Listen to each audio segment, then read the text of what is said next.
The debut episode of the Rondé Barber Show. Can you believe it, JB? We're here. Who do you think would be a great first guest? Well, it's my Bucs. first show. Well, it's the Bucs. It's draft week. Jason Licht, but you're not going to get Jason Licht, so we got to find somebody else, right? Somebody else? We'll do something. We'll find somebody. Man, I promise we'll find somebody. We're going to have to find somebody for the opening episode of the Rondé Barber Show, of course, right? I think I got From the Stream Center, this is the Rondé Barber Show, sponsored by Advent Health and Renewal by Anderson. Here's your host, JB Buno, and Hall of Famer Rondé Barber. Well, welcome into the inaugural Rondé Barber Show. I'm glad to be here with JB Buno. I think I said your name right. Every time I say your name, I think I'm saying one extra syllable, but I'm pretty sure I got that one right. Man, you're ready for the draft this week in Green Bay because you got the name right. There's a lot of tough names on the draft board. You know what? I know a guy who has studied these names over and over and over again. And you know what? Jason Licht, are you busy this week?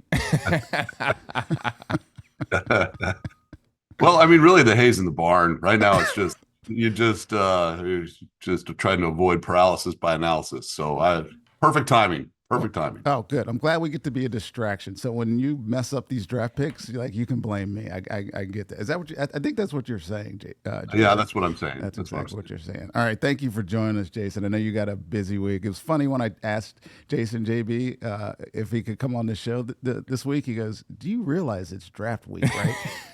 Right. Never in a million years I think we were getting Jason Licht on draft week. And I said, you know what? That's why I want you on, Jason. So thank you again for joining us, man. Hey, are we done? Are we done celebrating your birthday yet? It's been kind of the spring of Rondé, multi-continent birthday celebrations. Or happy birthday again. Thank you.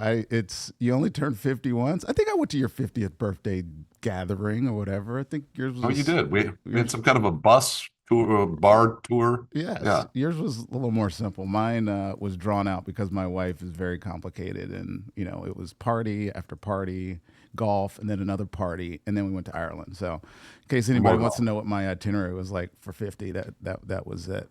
Amazing. But you know what I didn't get to do on vacation is really study the draft. So I was like, when I have my inaugural show and we're talking about the draft, I need an expert. So, Jason, tell me what your this week is like. You already said the hay's in the barn, so to speak. You've done all your prep. You got great staff. I know that. We'll throw some platitudes out to them a little bit later. But you're right up against it. You're 2 days away. Tell me what this is like for you every single year. So it's just the fine tuning this week. People think that phone's ringing off the hook and teams are wanting to trade up, trade back. I read a report that we're trying to trade back. I haven't made a single call yet, so I don't know where those reports come from. So that usually it's pretty quiet up until, I'd say, starting tomorrow, Wednesday afternoon, start getting some phone calls. People start getting a little antsy, and then Thursday afternoon it picks up a little bit. But it's I don't want to say it's a slow week, but you're just kind of going over all of the things that you and your staff have done, just making sure you've got everything in place, all the scenarios, that can come about on draft day. You want to kind of work through them all so nothing surprises you. You know what? You mentioned that draft day trade. It's funny because I read something maybe yesterday or the day before that this is the first time since 1967 that there hasn't been a trade yet. Because usually some of those trades start materializing early, in the process before the draft. And this is forwarding a question I was going to ask you towards the end, because that report did come out that y'all were thinking about trading, but I hadn't heard that from y'all's side, so I didn't think it was true. When trades happen, what's the one thing that you're looking for? Is it value? Is it urgency to get up ahead of another team? What necessitates you deciding that, yes, I'm going to go ahead and make a trade? In our case, anytime I've traded up, whether it was for Tristan, I can go back, Quan Alexander, Ali Marpet, some of the notable ones, it's been to get in front of somebody that I had heard or we had heard was targeting our player.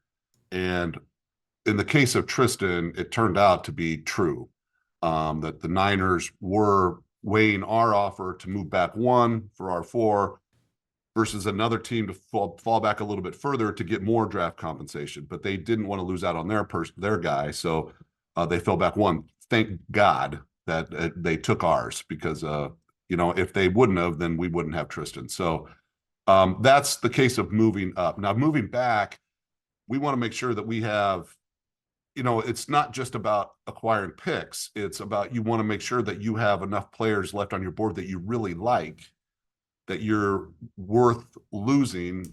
You take the risk of losing some of them, but you're still going to get one of them. So I wouldn't, if I had 2 players left that I think are worthy of, let's say, a first round pick, I wouldn't move back, 10 spots just to pick up the whatever it is that I'm getting, because if I still like those, really, really like those 2 players, and then you run the risk of losing those 2 players. So Right.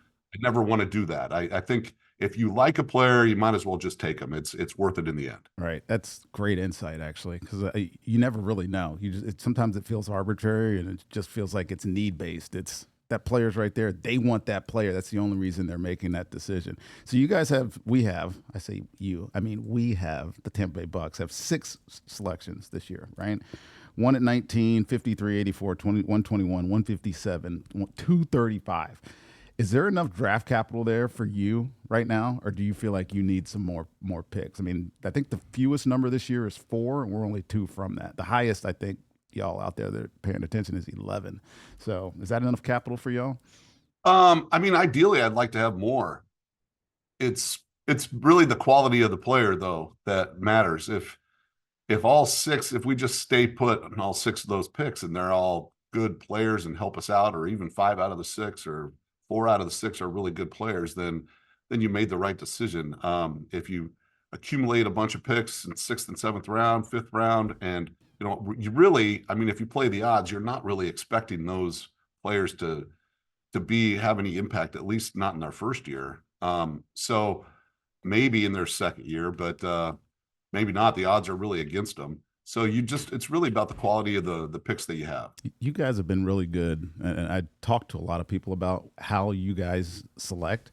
It's not necessarily based on need. It's sometimes based on best available, but more often than not, it seems like it's best fit, right? I think if I could describe y'all in one sentence, it was the Bucs draft the best fit for their team, not only player-wise, but person-wise. And you've hit home runs, man, over the past couple of years. You don't get enough credit for it. Obviously, I give you credit all the time because, you come and do my first show, so I have to give you credit for that. I asked this only because I want to know who your favorite draft pick is that you've made. They're like it's like picking your favorite kid, You have 3 of those. You have 3 of those. I have 3 of those. I don't, not to sound like an old man calling them my children. That's not what I meant, but the analogy is appropriate. It's got to be Mike Evans. That was my first draft pick ever.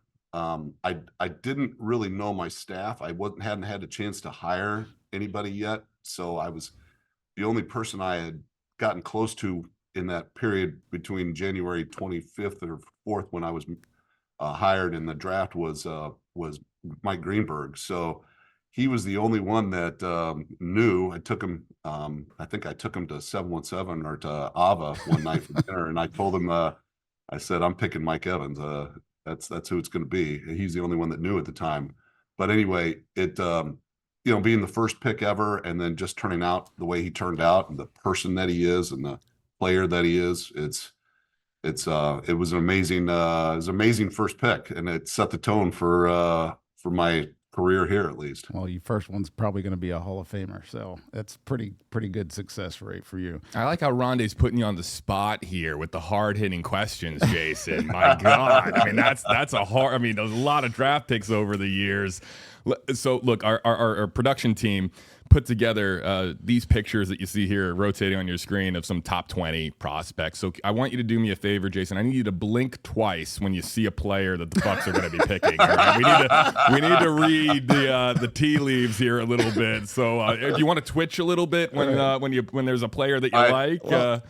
You need to rewind and see, because I was going to say one of those players is the player we're targeting, but I haven't Is seen. No, I don't know. I didn't see who you started. I said I would have said if I would have watched from the beginning. So Here's a question for you, Jay, because it's been a lot of conjecture, I guess, about the quality of this draft. What do you think about the quality of this draft? It's pretty much saying this weak quarterback draft, whatever. But there's a ton of great defensive players. We're a team that seems to be needing defensive players. What do you think about the overall quality of this year's draft? My staff and I, all of us, we are very excited. It's kind of a interesting question. There isn't maybe the high end talent like there was in my first draft with Mike Evans, Aaron Donald. There were Zach Martin. There was OBJ. There was a lot of really, really good players that are going to go on to be Hall of Famers in that draft. I don't necessarily see that in this year's draft, but however, I think that we're really, really excited, obviously about a first round pick, but really, really excited about a pod of players that we think could be there in the second, third, and fourth round. And I think they're going to be very similar in the level of talent in all three of those rounds. Right. So I think it kind of levels off a little bit, but that's not saying it's a bad draft. I just think there's a lot of, maybe not the high end, but a lot of very good players that are going to be throughout at least the first 4 rounds. Right.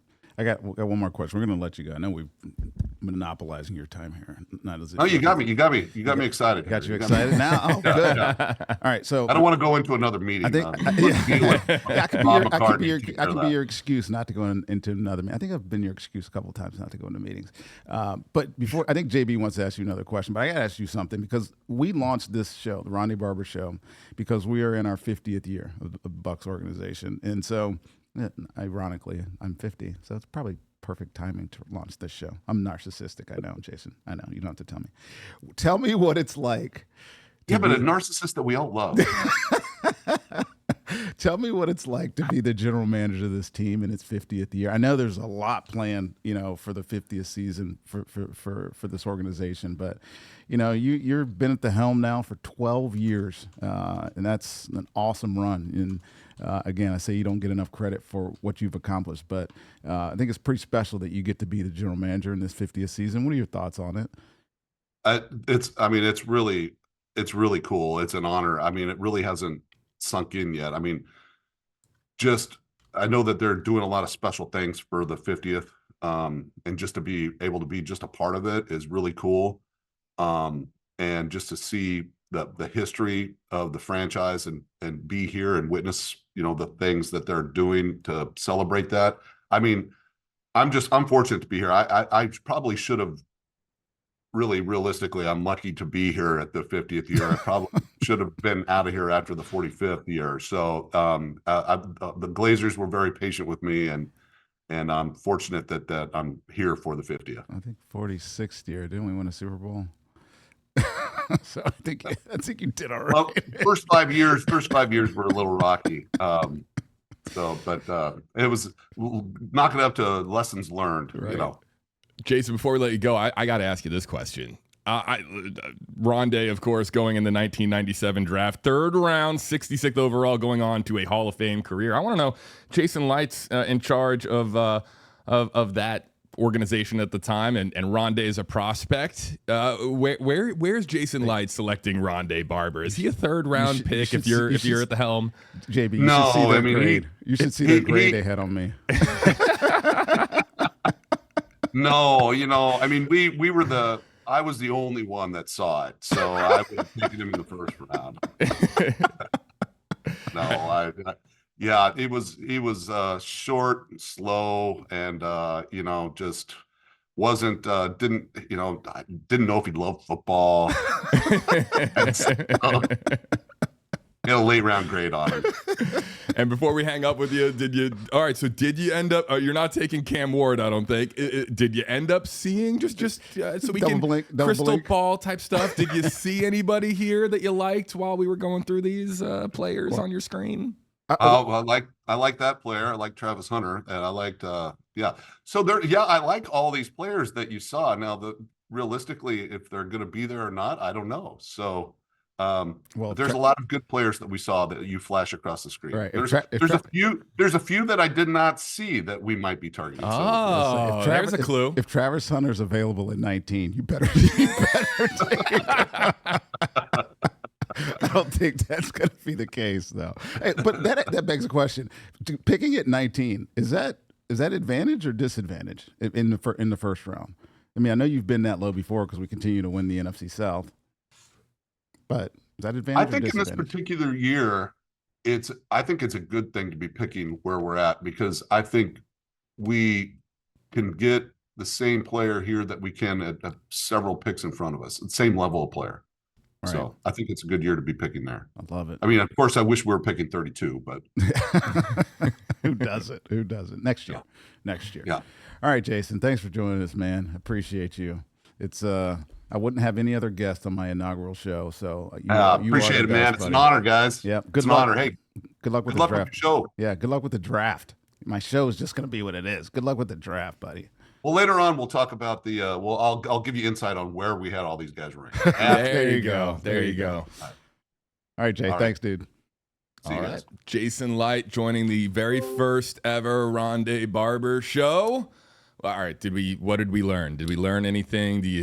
Where are you leaning now, having heard from Jason as to where the Bucs could be going with the 19th overall selection in the first round? You know, the one thing I think he said, and I'll read between the lines, is that it's probably a very, and I know this just by studying, you can just read up on this, it's a very top-heavy draft, as in the top, let's say 8 picks are really good players, and everybody else is just kind of the same. You can get the same value, like he said, a couple of picks ahead of them, like let's say 12.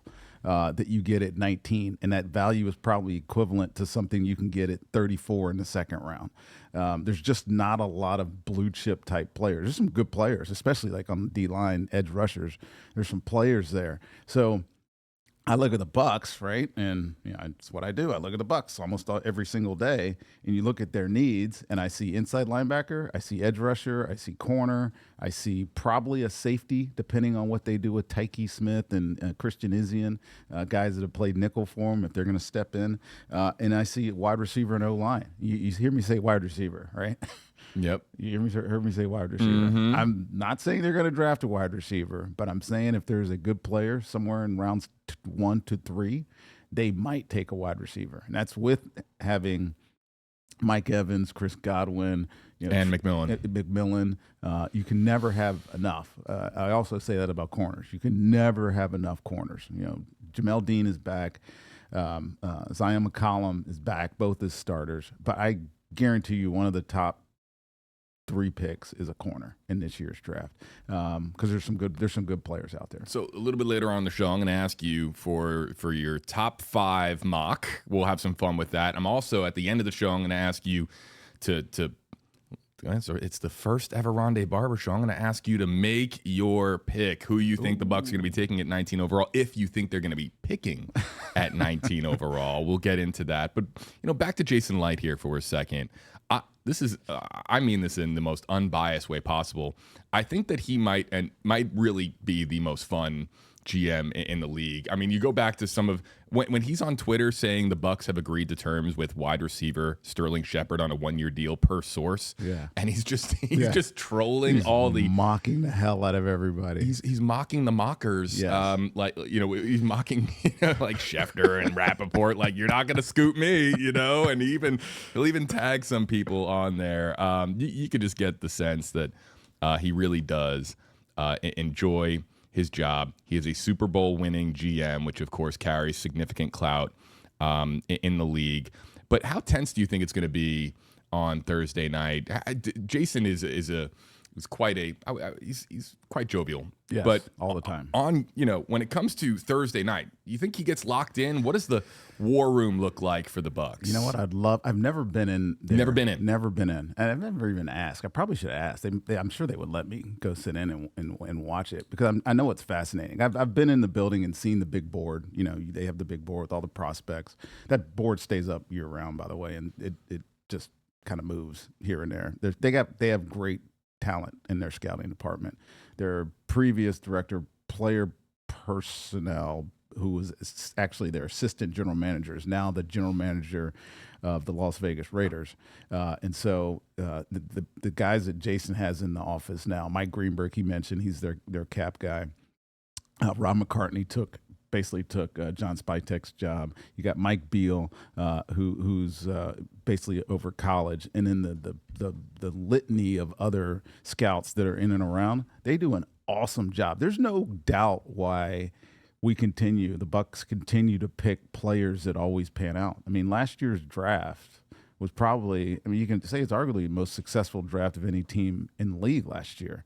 Think about the value they got at running back, at wide receiver, at offensive line in their first 3 picks. And then all 4 of the other ones, I believe, maybe 3 of the other ones made the team and played. So it just shows how good the process is, or how good they have their process down.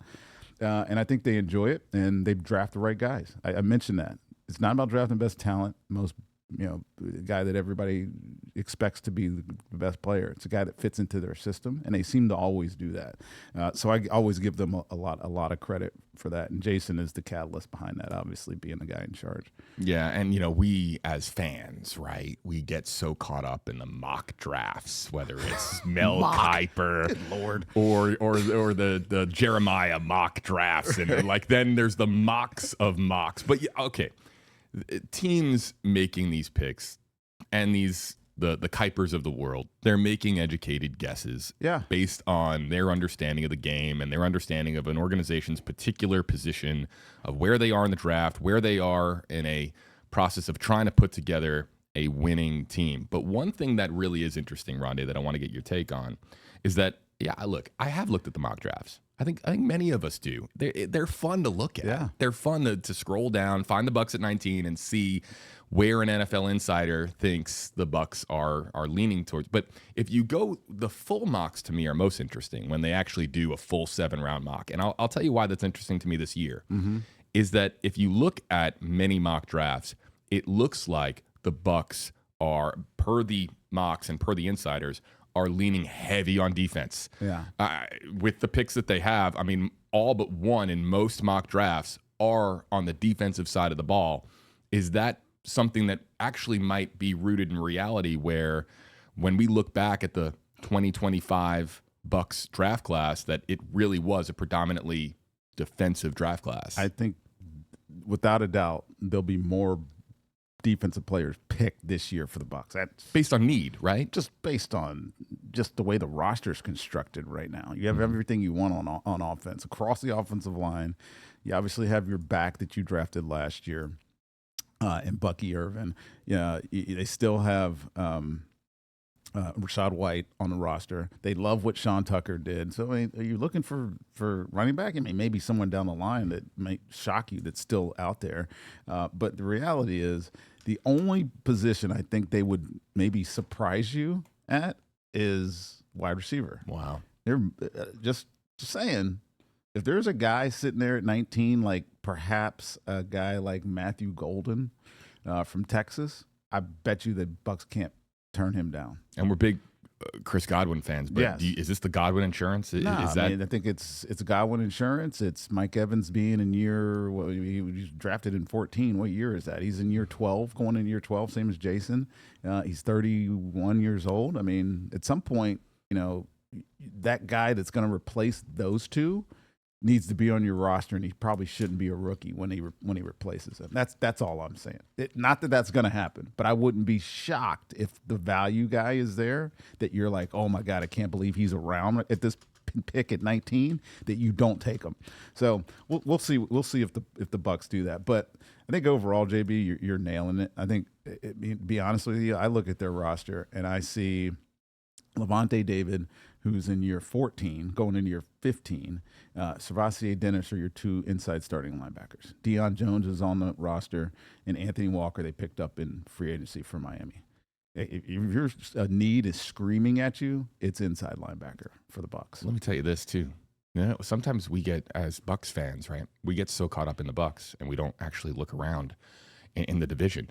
But we are on the precipice of a division where you have Bryce Young running around, Michael Penix Jr. running around, and maybe Shedeur Sanders, if the Saints pick him at 9, running around. We're going to need guys to chase after the quarterback. Sure. And, right now, you could make the argument that on the defensive side of the ball, we're depleted and we need guys that are going to be able to chase down these young guns, man. We need new talent there. There's no question about it. And that's nothing against the guys that are there. Obviously, Servassier Dennis is going to be a good player, but he's been hurt for 2 straight years. And Levante's, entering his 15th year in the league. And it's just, it's time to start thinking about who's going to replace him because he can't do it forever. I mean, I know he probably thinks he can. I thought I could.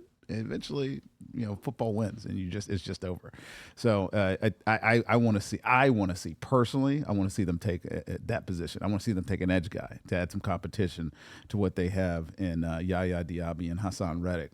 Anthony Nelson is the only really accomplished guy that's got playing time there, and as good as he's been for 7 years now, going on 7 years, you still need some dynamism at that position, and we don't have it. And it's available in this year's draft because there's a lot of good players at that position.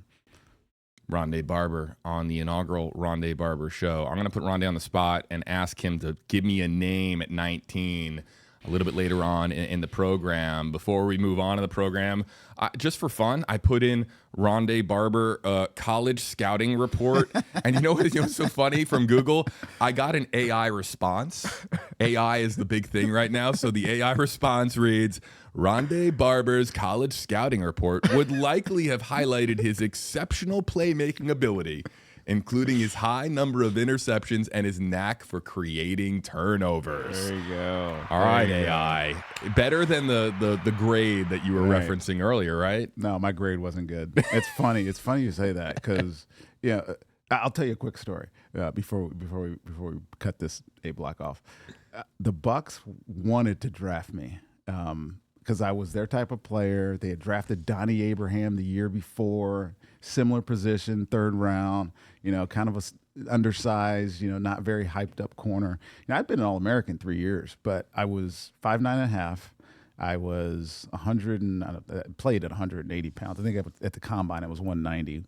I ran slow at the combine, like really, really slow, like surprisingly slow. I ran better at my pro day, but the Bucs, Rich McKay and Jerry Angelo, who was his player personnel guy, when they went to my pro day, this is a true story. You can ask either one of them. They said they fudged my 40 time on their clock, so that they could put it, so that they could convince everybody in the building that I was fast enough to be selected where I was going to be selected. I was a national champion in high school in track and field runner. I was a hurdler. I had the 4th fastest time ever. I wasn't slow. I just ran slow at the combine, and they thought I was going to run slow at my pro day, but I didn't. I ran 4.41 or something. Did they just literally take the pencil eraser, take out that 6? They did this. They went, ready, go.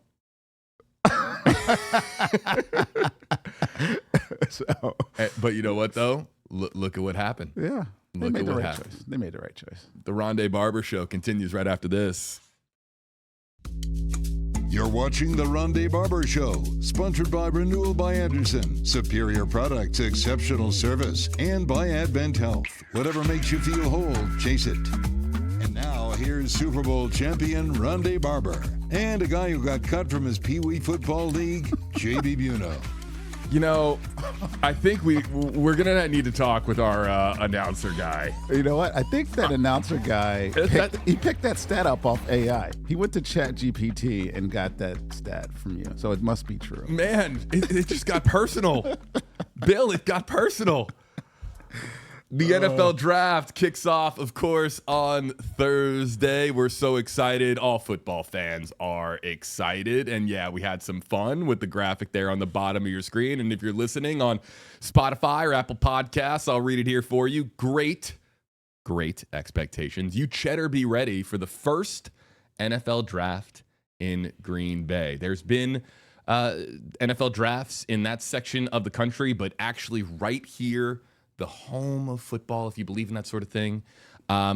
This is the first one. Rondé, you're going to be there. Yeah. Let's just enlighten our audience. What are you going to be doing for the NFL during the draft on Thursday? So I'm hosting the draft, and they say that, and people are like, "Oh, where can I watch that?" You won't be able to see me on TV. I'm hosting it in person in draft for the audience that's there. Same thing I actually did at the Super Bowl this year, which was fantastic. So the NFL has what we'll call their tent pole events. So draft, Super Bowl, all the international games, things that they can really, put their entire organization around, where everybody's going to be there within the NFL, the commissioner all the way down, and it's a spectacle, right? The NFL draft has turned into another event, huge event that really markets the success and the popularity of our game. And so they need hosts for it. So me, just like I did the Super Bowl, I'll be with Colleen Wolfe on stage. There's an unbelievable setup. I mean, you can see some of it in your pictures here, but it's outside the stadium. It's kind of in a parking lot right outside of Lambeau, and the stage is set up. I mean, you mentioned it. The draft used to be in New York City over and over and over again. Madison Square Garden, a couple of other venues. I never went, but it's been in Chicago twice, Philly, Texas, Nashville. Remember 2020, it was virtual. And then it was Cleveland, Las Vegas, Kansas City, Detroit, and Green Bay. So I think they found some life out of moving this thing around to different NFL cities. And it's become just a must-see and must-go-to event now. It's pretty awesome. I love this in particular because you could make the argument that behind the Super Bowl, one of the most look forward to and highly anticipated nights of the football season is the kickoff of the draft, right? Playoff football, obviously, wild card weekend is great, and the AFC, NFC championships are great, but fans look forward to this all off season long, and really, what we never really think about, Rondé, is that usually for the most part, I know there's been some exceptions in the past, but the cities to the south get all the Super Bowl love. As far as being a Super Bowl host city, it's usually the Miamis, the Los Angeleses, the Dallases of the world. New Orleans. Up to the north in places like Green Bay or Detroit, they don't get the same type of love because of the weather, right? So, I mean, look, if you're watching here on the WFLA app, if you're watching on YouTube, you can see some of the preparations that are underway in Green Bay as they get ready. There's the stage. You'll be seeing that on when are you flying up, Rondé? I'm flying up Wednesday morning. So you'll see that on Wednesday into Thursday and beyond. To your point, I was looking up some statistics. The first round of the NFL draft last year, 12.1 million viewers. Right. It's must-see TV. It's must-see TV. Right. The hype that leads into it and the hype that, that goes on during it. I mean, you mentioned it in our first block, the mock draft. I mean, even if you're not a football fan, you pay attention to the energy that's coming out of these mock drafts and all the anticipation. It's actually, you think about all the strategy that goes into it. We just talked to Jason, right? He talked a little bit about the strategy and the scouting, and then you do all this work, and then at some point there's going to be a surprise. So it creates this awesome storytelling environment. And even if you hate football, there's drama involved and there's, intrigue involved. I think they've done a masterful job, really, of making this, turn on your TV, ESPN at whatever time the draft starts. I should know that. Whatever time the draft starts. And you watch almost the entire thing. And if you are a football fan, you're glued to it because there's just so much going on with all that with all that talk and conjecture about who's going to be the first pick, who's going to slide, who's going to rise. It's real life drama. It's pretty awesome. Yeah. The draft begins Thursday night, 8 p.m. on ESPN, I believe, and associated platforms.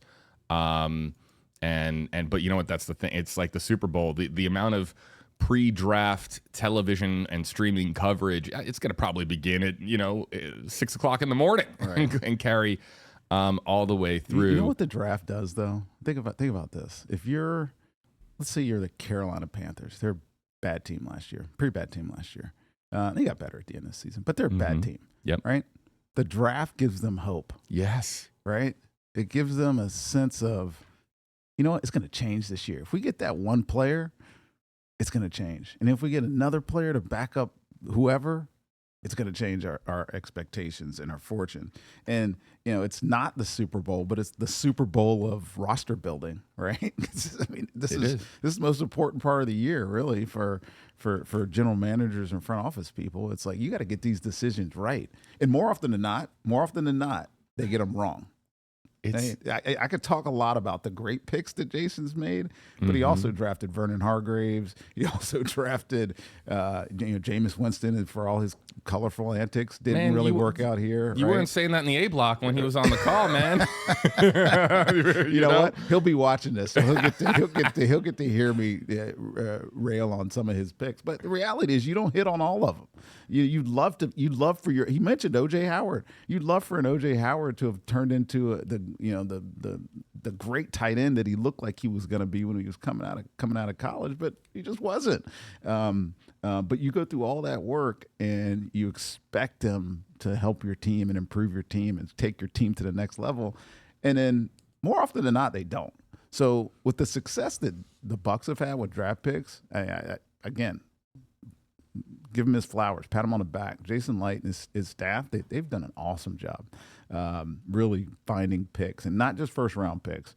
And I think it goes without saying that the majority of the great players in Tampa have been middle-round picks. Chris Godwin was a third-round pick. Jalen McMillan last year was a third-round pick. Yaya Diaby was a third-round pick. Zion McCollum, your starting left corner, is a fifth-round pick. Jamel Dean was a third-round pick. Tyke Smith last year was a third-round pick. I mean, those middle rounds are really where the bulk of your roster, the guys that are going to be the kind of the meat and potatoes of your roster. That's where they get drafted. The superstars go round one. His favorite pick, obviously, Mike Evans. He's an unbelievable player. Round one. Vita Vea, one of the best players on our defense. But you're sitting here as a third-round pick and a Hall of Famer. I know. That doesn't matter. Look at that. Doesn't matter how you get it. You know what? In 2 years, the last pick of the draft is going to be a first ballot, no conversation Hall of Famer. So that's Tom Brady. So there's an energy, and quick story. I had the pleasure of covering the 2019 NFL draft for our parent company Nexstar. I was there, and part of the arrangement was, because I was working at WFLA and here for, of course, your official Bucs station. Part of the arrangement was whoever the Bucs picked at 5 that year, as soon as they exited the stage and were done with their TV exit interview on the main broadcast, that they would come right over to me and I would get an opportunity to interview the Bucs draft pick. That year, picking number 5 overall, it was Devin White. And I remember talking to Devin. Devin was so excited. He goes, "Never call me an LSU anymore. I'm a Tampa Bay Buck." He was so excited to be a Tampa Bay Buck. But the reason I tell this story, you're talking about the energy in the room. I'll never forget this moment. I left that interview. It was maybe 90 seconds, really quick, with Devin White. And I go back into the media room. And do you know who's the next pick that year? It was number 6 overall. I'll never forget this. I go back into the media room. You have hundreds of reporters, TV, print, radio, digital, all of them. And they announce the pick loudly in the room. And it's the Giants picking at 6. And they announce Daniel Jones, quarterback out of Duke. And the entire room went, "What? What? What? Why?" In complete and utter shock, because there's always that one pick in the first round where everything's like going according to plan. Right. And then there's the curveball pick that no one sees coming. It was Trubisky a couple years before that. Then it was Daniel Jones. Last year it was Penix. And look, this year there's going to be that moment. And you have any idea, any insight? Who's going to be does Shador go early? No. Does Jackson Dart go early? You know the first shock would be if the Tennessee Titans don't draft Cam Ward. Like if Tennessee, that'd be the ultimate curveball. It would go against every mock draft. Yep. Even though I love people now, like these late mock drafts, they start coming up with reports that, Cam Ward might not be Tennessee's pick. He might be putting this guy Shuck, this quarterback from Louisville. He might be the best. Like, come on, dude. Like, everybody's been talking about Cam Ward as the number one pick forever. But a shock would be like if Tennessee decides to pick Abdul Carter, right? Mm-hmm. Then you're looking at Cleveland at number 2, and they're like, well, we need a quarterback. Is the best one available. Do we pick him? Because we were going to pick Travis Hunter at number 2, right? And then you're the Giants. If Cleveland picks Travis Hunter, then the Giants sitting there looking at Cam Ward, right?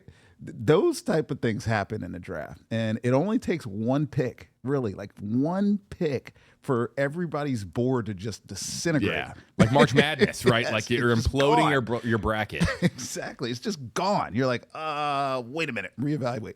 It's really why, if you look at the draft, I think it's like what? They got 12 minutes or something. 15 minutes in the first round.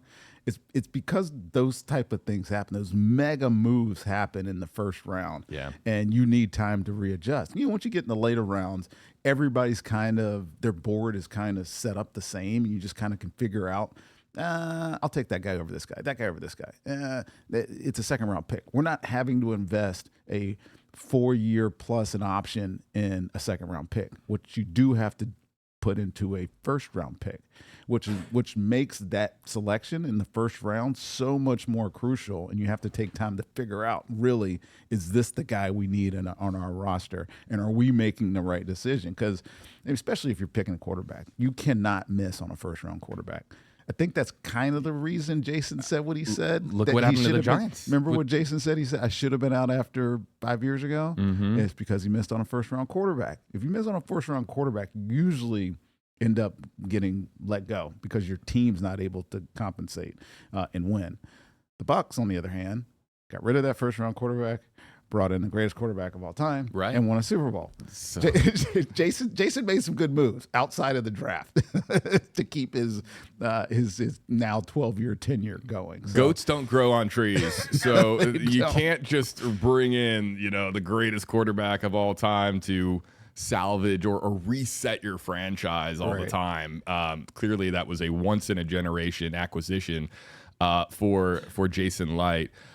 Really quick before we move on to our Q&A segment, what are you looking forward to in Green Bay, man? Are you gonna be wearing a cheese head? I'm not wearing a cheese head. Come on, what? I got drafted into the. You don't remember this. I mean, you're old enough, but you don't remember this. I got drafted into the NFC Central. I was not a South guy. I was an NFC Central guy. So that was Green Bay, Detroit, Minnesota, and the Bucs. So I don't have much love for the Green Bay Packers. I was 1-4 in Green Bay.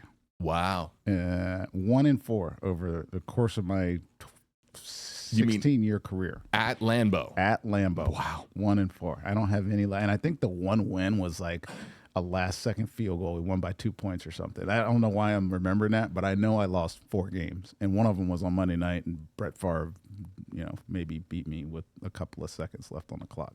But whatever. So, no, I will not be cheesing it up. But I will be sitting there guessing what draft picks the Bucs got. You were going to ask me, but you never asked me. Yeah, you never gave me my. You never asked for my Bucs. Because I'm not going to be the one to ask it. We're going to have somebody else ask it. That's when we come back. I love it. It's time for you to Ask Rondé, sponsored by Advent Health and Renewal by Anderson. Welcome back to the Rondé Barber Show. It's time for you to Ask Rondé, and let's get a fun question in here first from our resident superfan in the building. Here we go. This is Buckified Burton. I'm so happy to have the opportunity to be on the Rondé Barber Show. I love saying this, Rondé Barber Show. Yeah. I hope I ain't saying it too loud. But Rondé, here's what I like to know. You've been in the league 16 years before you retired. Now, after being in the league 16 years, throughout your career, when did you think that you were starting to be Hall of Fame material? I mean, the first year, the second year, 5th year, 10th year, when did you think you was Hall of Fame material? The reason why I want to know is because you are a Hall of Famer, Rondé, but when did you start thinking that? That's funny. Man, can we get up for Buckified Bert? The very first question in the Ask Rondé segment that we'll be bringing you every week. WFLE.com/Rondé is where you can submit a selfie video question. We're going to be introducing prizes into all of this. We have big plans for the Ask Rondé segment here, and thank you to the sponsors, Advent Health and Renewal by Anderson, for partaking in the Rondé Barber Show. So this is going to be a lot of fun, and we have a draft question in the queue next. Right. But really quickly, for the very first question, Buckified wanted to ask you, when did you feel that you really had a chance at the Hall of Fame? A chance at the Hall of Fame, it was probably 2009, 10, a couple years before I retired.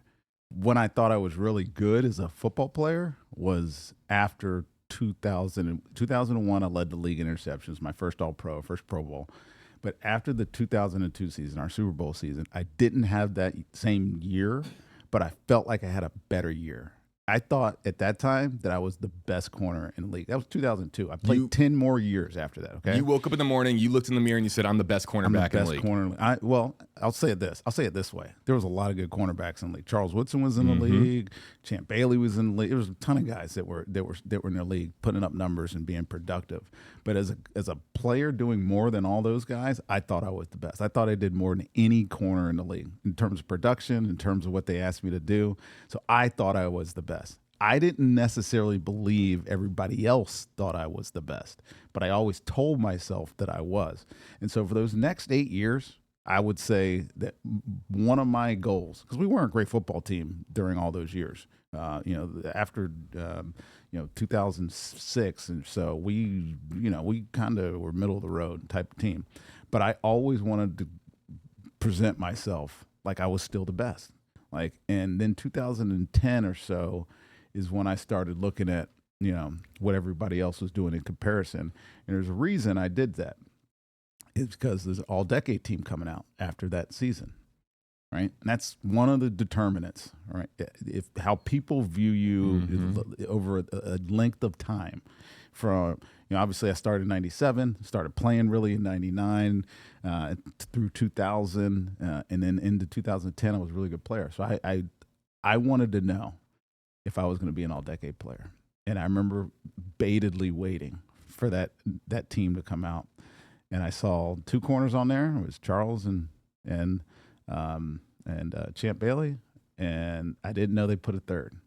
But there's a third corner on there. It was me. And that's when I knew I was a Hall of Famer. Yeah, that's a special as it gets. Right. I'd been doing it for too long. I'd been successful for too long. Started in 97, and then I had a decade of really, really good play. Got up to the 47 interceptions, 20 sacks, whatever, all the touchdowns that I scored.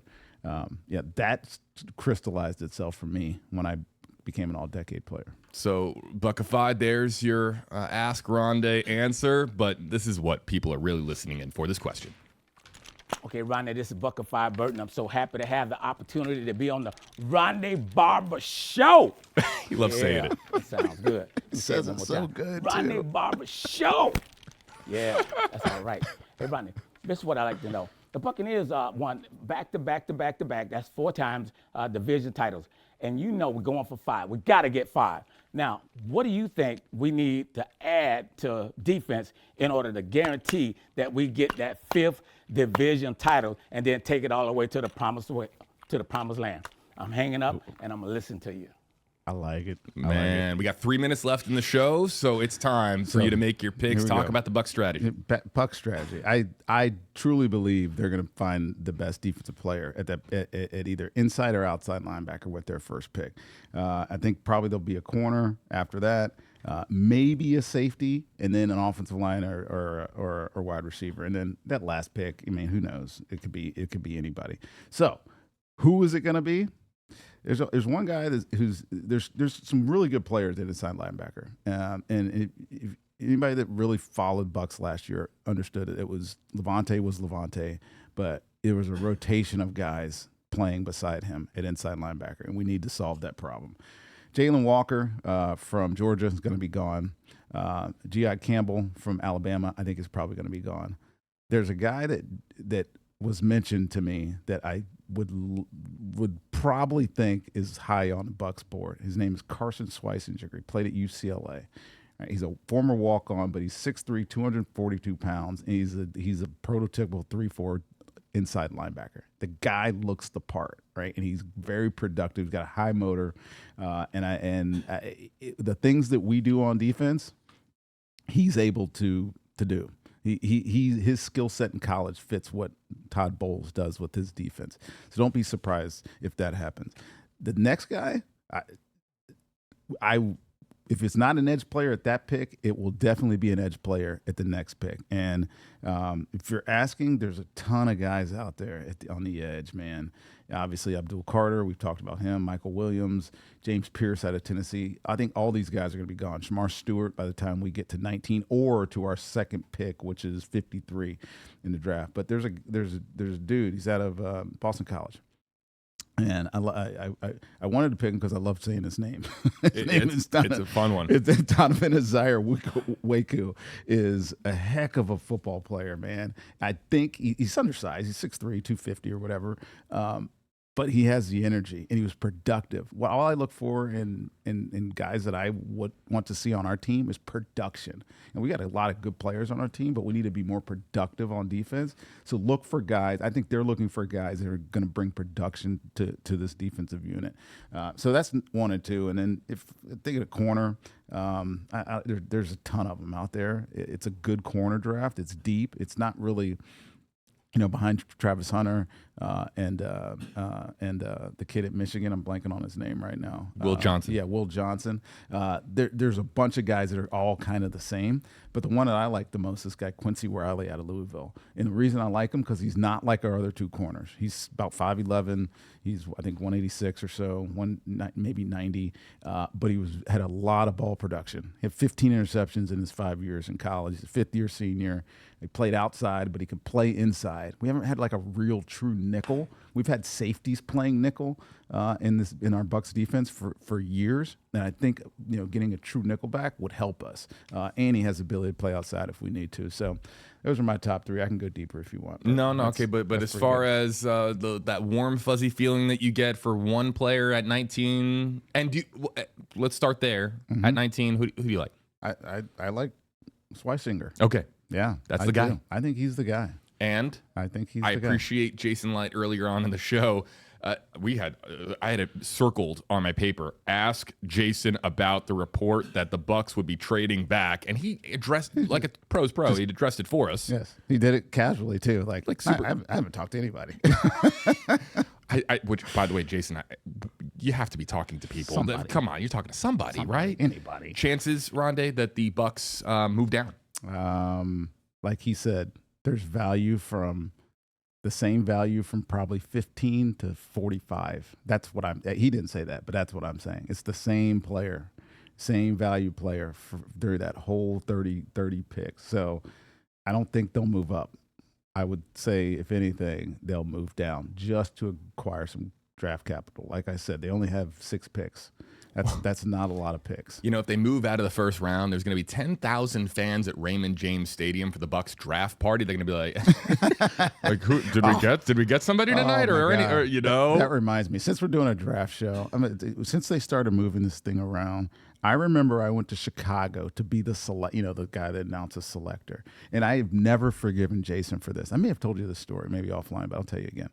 I go to Chicago with my wife, go to the draft. We're sitting in the draft room. You're going to call me up to make the pick for the Bucs in the second round, right? Oh, great, sweet.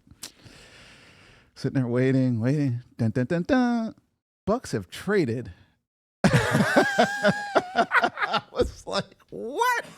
They traded. No. I was supposed to do the third round pick because I was a third round pick. They traded into the second round. He just did it just because of you, right? Traded into the second round, drafted Roberto Aguayo, the kicker, and did not have a third round pick.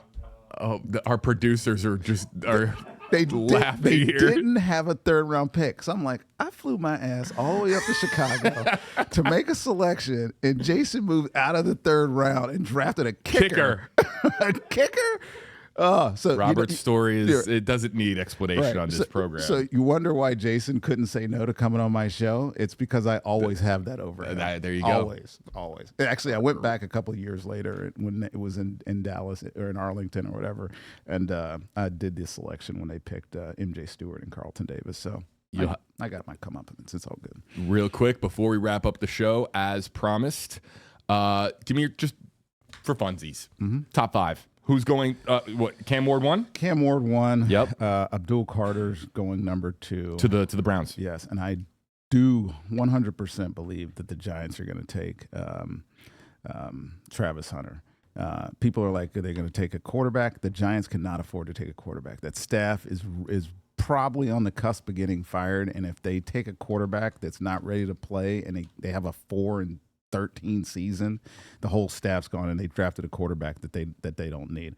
The next, probably, I think it's New England after that. Yep, New England's probably drafting that offensive lineman from LSU. Yep. That just feels like who they should draft, although they may take an edge guy there too. You never know how variable might be thinking about defense, but they did get the guy from Harold Landry from Tennessee.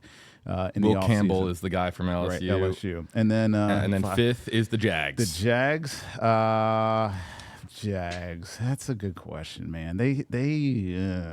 You know what? They're taking the who's the offensive lineman the defensive lineman from Michigan. Mason Graham. Mason Graham. That's who they're taking.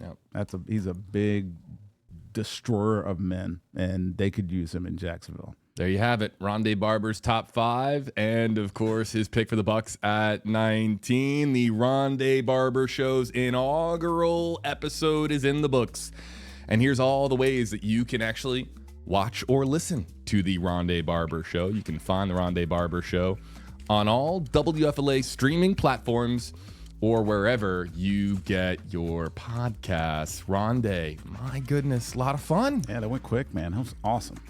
Thanks for this. We'll have to do it again sometime. Yeah, thanks for this. Rondé Barber joining us here in the Stream Center for the Rondé Barber Show. For all of us here, our producers, Rhett Fail Jr., Garrett Phillips, joining us here in the Stream Center as well. We appreciate you, and we'll see you next time, folks.